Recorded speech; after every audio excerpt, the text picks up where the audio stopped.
Hey guys, I wanted to talk a little bit about how I'm choosing to secure my helmet to my 2018 Goldwing. The Goldwing, the new Goldwing design, it's kind of infamous for having a short top case.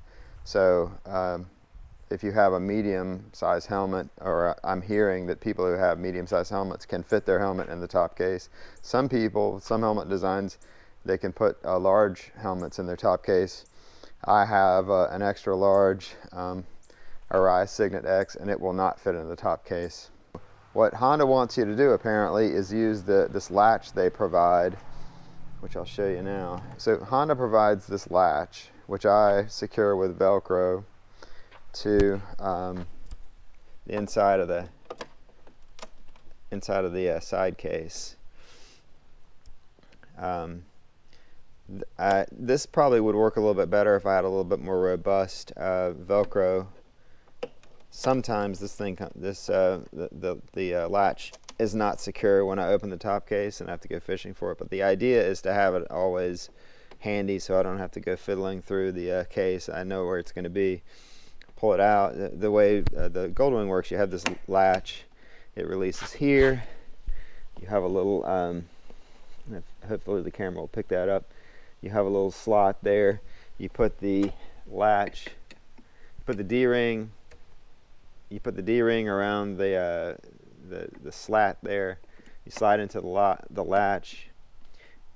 You push that down, and it's not going anywhere. But the problem is that a chin strap is pretty easy to defeat. All you need is a pocket knife or a pair of scissors. So most people, if they see a nice helmet, they decide that they need it more than you need it. You know, they're a pocket knife or a pair of scissors away from having it. And some people would say that, well, they're not going to do that because if they cut the chin strap, even if they sew it back, it won't be strong enough, or it'll never be as good as it was. I think that's that's optimistic thinking, because I mean, people sew quick releases into their chin straps all the time. If you know what you're doing, or if you can go to a tailor or somebody who has the right tools, they can do anything you want with a canvas strap like that, or nylon strap rather. I wanted to do something perhaps a little bit stronger, a little bit harder to compromise. So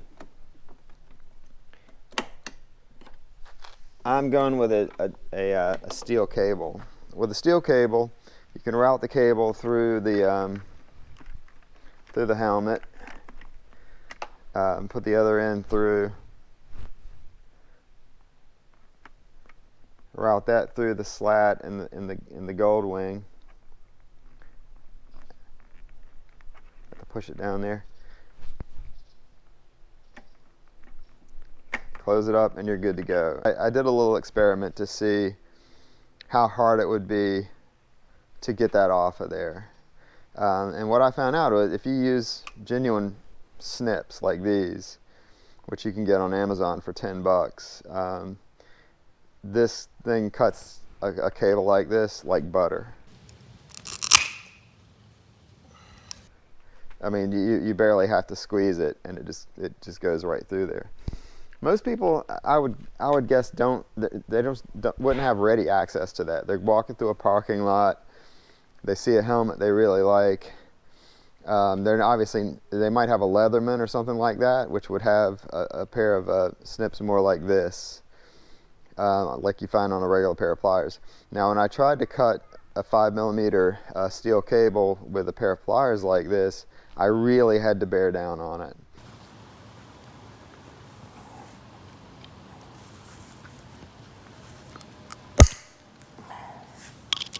You'd be extremely conspicuous doing that in a parking lot.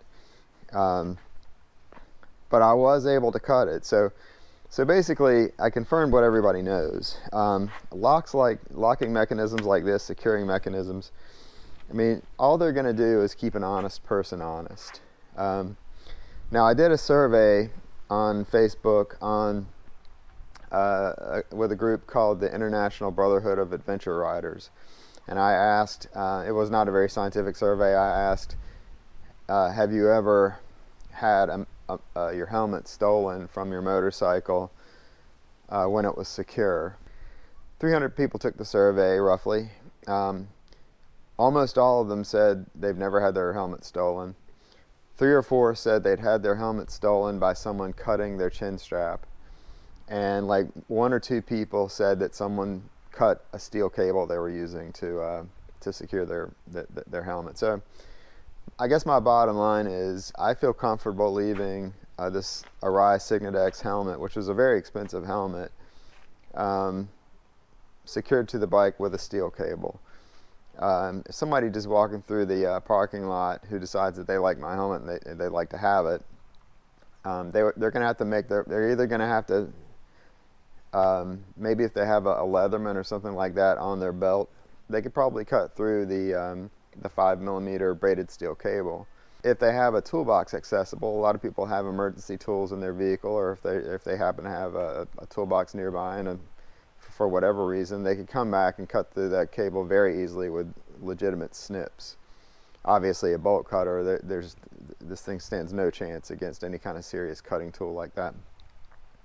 You might say, well, you could use a 10mm cable, but I don't think a 10mm cable would fit through the mechanism in the Goldwing. Now, you could do that on an adventure bike or any hyper naked or something that exposes like a trellis style frame.